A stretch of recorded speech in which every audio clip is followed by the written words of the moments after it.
बच्चों, let's read the question. The question says mitosis is seen in.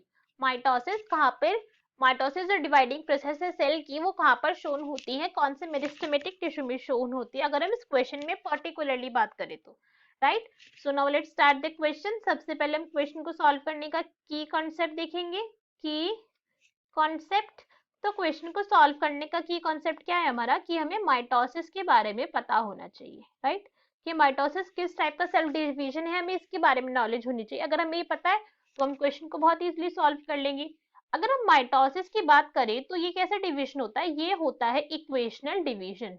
कैसा division है ये, इक्वेशनल डिवीजन. दैट मीन्स जो cell इस माइटोसिस से डिवाइड होंगे उसके नंबर ऑफ क्रोमोसोम्स कैसे रहेंगे, इक्वल रहेंगे, वो रिड्यूस नहीं होंगे. So number of chromosomes remain same. इसका यही मतलब हो गया.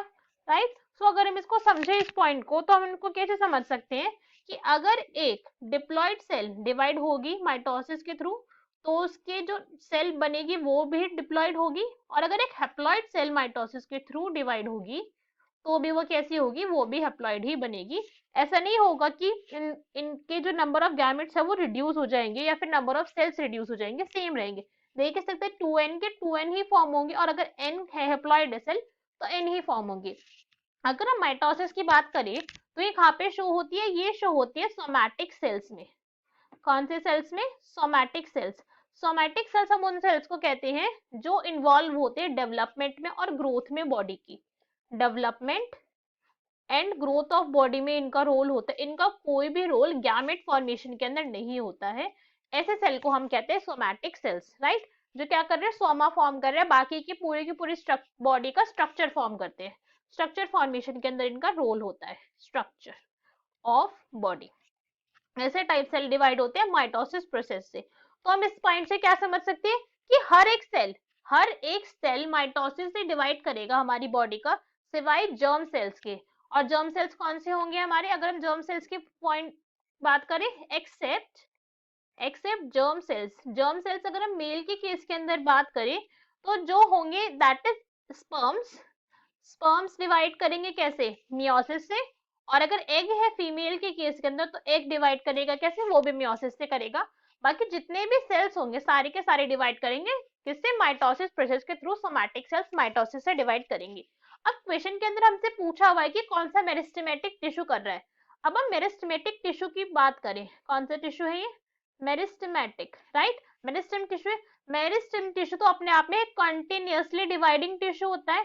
Continuously dividing tissue. इस टिश्यू का काम ही है कि भाई मुझे डिवाइड करना, मुझे और कुछ काम लेना देना नहीं है, मेरा काम ही बस क्या है कि डिवाइड करते जाओ, डिवाइड करते जाओ, डिवाइड करते जाओ, डिवाइड करते जाओ. बस इसका इतना ही पर्पस होता है कि कंटिन्यूअस डिवीजन रखता है. ये कभी भी इसकी डिवीजन स्टॉप नहीं होती, लाइफ लॉन्ग चलती रहती है. कैसे चलती रहती है, लाइफ लॉन्ग डिवीजन है इसकी, लाइफ लॉन्ग डिवीजन होती है इसकी. और ये कैसा सेल है अपने आप में, ये अपने आप में सोमैटिक सेल. अगर हम जर्म सेल और सोमैटिक सेल की पॉइंट ऑफ व्यू से देखें तो ये सोमैटिक सेल है अपने आप के अंदर, और ये इसका कोई भी रोल नहीं है जर्म फॉर्मेशन के अंदर, गैमेट्स फॉर्मेशन के अंदर इसका कोई भी रोल नहीं है.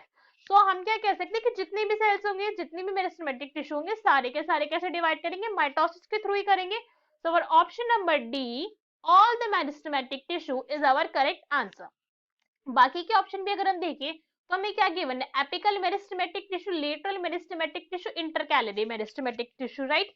यही गिवन है. अब इस पॉइंट से तो जब हमने बोल ही दिया कि सारे के सारे ही करेंगे, तो फिर सारे मेरिस्टेमेटिक टिश्यू के अंदर apical, lateral and intercalary meristem में आ गया. अगर हम देखें कि भाई प्लांट के अंदर एक्चुअली में ये चीजें प्रेजेंट कहाँ है, तो हम इस पॉइंट को एक डायग्राम से समझ सकते हैं कि ये क्या, हम एक डायग्राम की अपर टिप बना रहे हैं, शूट वाला रीजन बना रहे हैं. ठीक है. ये कौन सा है, शूट वाला पार्ट है एक प्लांट का. तो इसमें जो सबसे ऊपर प्रेजेंट है, जो एपिकल पे टिश्यू प्रेजेंट होगा मेरिस्टेमेटिक, उसे कह देंगे एपिकल मेरिस्टेमेटिक टिश्यू. राइट. जो प्रेजेंट होगा इस लेयर में, कहाँ पे, इंटरकैलरी, जो प्रेजेंट होगा बिटवीन इंटर साइड में, इसको कहते हैं intercalary meristematic tissue, intercalary. Right. और जो प्रेजेंट होगा लेटरल साइड में, लेटरल साइड कौन सी होती है, साइड वाला रीजन होता है, this is lateral.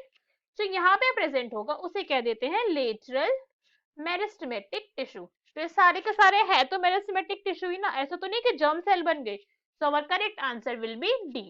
Hope you understood it well. Best of luck. Thank you.